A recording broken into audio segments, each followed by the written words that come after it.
Mas pinalawig pa ng 24th Infantry Battalion ang kanilang kampanya kontra terorismo sa Ilocos Sur sa pamamagitan ng isang information dissemination at community engagement activities. Hangad nitong mapalakas ang kamalayan ng publiko laban sa banta ng terorismo at mapanatili ang kapayapaan sa komunidad. Narito ang ulat ni MJ Lopez. Mas lalo pang pinaigting ng 24th Infantry Wildcat Battalion ang kampanya laban sa mapanlinlang na pagre-recruit ng Communist Terrorist Group o CTG sa sektor ng kabataan sa pamamagitan ng mga lectures, social awareness film showing at pamamahagi ng leaflets sa Sitio Nanamburan, Barangay Kalawaan ng Santa Cruz, Ilocos Sur. Layo ng nasabing aktibidad na bigyang kamalayan ang mga kabataan hinggil sa mga taktika ng CTG sa kanilang mapanlinlang na pag-recruit, kabilang ang paggamit ng social media, pag-organisa ng mga pekeng advokasya at paghikayat na sumali sa mga armadong kilusan. Tinalakay sa lecture ang iba't ibang strategiya ng CTG at mga senyales upang maiwasang mabiktima ng kanilang panlilinlang.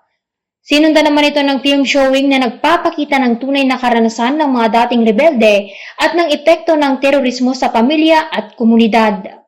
Samantala, nagpasalamat naman ang Sitio Nanamburan SK organizer na si Rainier Bumanglag sa Wildcat Troopers sa mga impormasyong ibinahagi sa kanila. Ayon kay Bumanglag, malaking tulong aktibidad upang higit na mamulat ang mga kabataan hinggil sa pananamantala ng mga armadong grupo. Hinimok din itong mga kapwa-kabataan na makiisa sa pamahalaan para sa tunay na pagbabago ng hindi kinakailangan ng anumang karahasan. Kabataan, inikayat ko kayo na makisama sa ating pamahalaan, gayon din sa ating mga kasanduluhan na ipaglaban kung anuman ang tama at hindi makisama sa anumang karahasan sa ating bayan.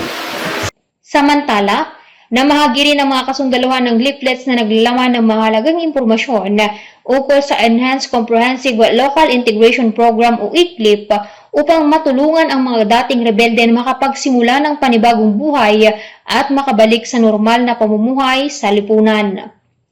Kaugnay nito, tiniyak ni Lieutenant Colonel Jesse Baroga, Commanding Officer ng 24th IB, na lalo pa nilang paiigtingin ang pagpapalawak ng kamalayan upang wala nang mabiktima ng karahasan at panlilinlang, lalo na sa sektor ng kabataan. Dagdag pa nito na patuloy ang 24th IB sa pakikipagtulungan sa iba't ibang ahensya upang maprotektahan ang mga kabataan at mapanatili ang kapayapaan sa kanilang nasasakupan. Ang kabataan ang isa sa pinakamahalagang sektor sa lipunan.